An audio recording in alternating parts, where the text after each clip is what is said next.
Hi friends, இன்னைக்கு நம்ம இந்த வீடியோவில் மீந்து போன சப்பாத்தியை வச்சு ஒரு எக் நூடுல்ஸ் பண்ணுவோம். அது எப்படி செய்யறதுன்னு பார்க்கலாம். வாங்க வீடியோக்குள்ளே போகலாம். இப்போ இந்த சப்பாத்தி நூடுல்ஸ் செய்கிறதுக்கு ஸ்டவ்வில் ஒரு தவா வச்சு ஒரு 2 ஸ்பூன் எண்ணெய் ஊற்றிக்கலாம். எண்ணெய் ஊற்றி சூடானதும் ஒரு அரை டீஸ்பூன் சோம்பு போட்டு பொரியட்டும். சோம்பு போட்டு பொரிஞ்சதும் நான் ஒரு பெரிய வெங்காயத்தை பொடியாக கட் பண்ணியிருக்கேன், அதை போட்டுக்கலாம். போட்டு வெங்காயம் நல்லா வதங்கட்டும். வெங்காயம் நல்லா வதங்கினதும் ஒரு பச்சை மிளகாவை கட் பண்ணியிருக்கேன், அதை போட்டுக்கிறேன். போட்டு நல்லா வதக்கி விட்டுக்குவோம். அப்புறம் இதில் கொஞ்சம்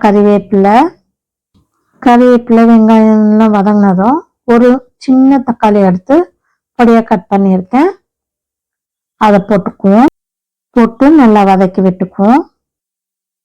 நீங்கள் காய்கறி ஆட் பண்ணணும்னு நினச்சிங்கன்னா இந்த ஸ்டேஜில் தக்காளி வெங்காயம்லாம் நல்லா வதங்கினதும் பட்டாணி, கேரட்டு, பீன்ஸு நீங்கள் உங்களுக்கு விருப்பப்பட்ட காய்கறியை போட்டு வதக்கிக்கோங்க. வெங்காயம் தக்காளியெல்லாம் நல்லா சீக்கிரம் வதங்கிறதுக்காக நான் ஒரு டீஸ்பூன் உப்பு போட்டுக்கிறேன். உப்பு பார்த்து போடுங்க, ஏன்னா ஏற்கனவே நம்ம சப்பாத்திங்கிறதுனால இந்த டிஷ்ஷுக்கு ரொம்ப உப்பு தேவைப்படாது, அதனால் கொஞ்சம் பார்த்து போட்டுக்கோங்க. போட்டு இது எல்லாத்தையும் நல்லா மிக்ஸ் பண்ணி விட்டுக்குவோம்.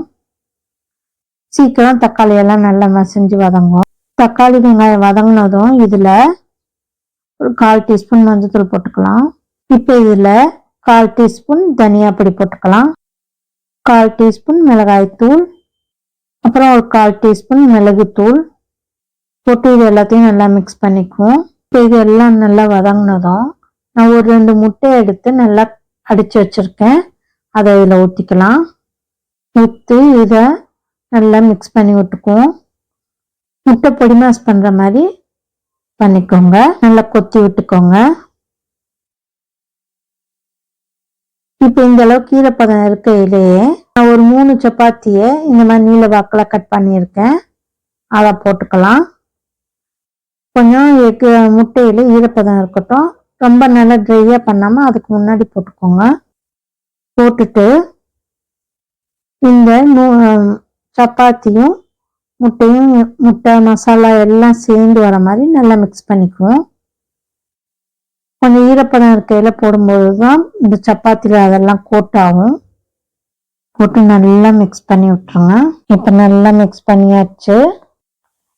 இதாங்க இந்த அளவுக்கு நல்லா மிக்ஸ் பண்ணியாச்சு.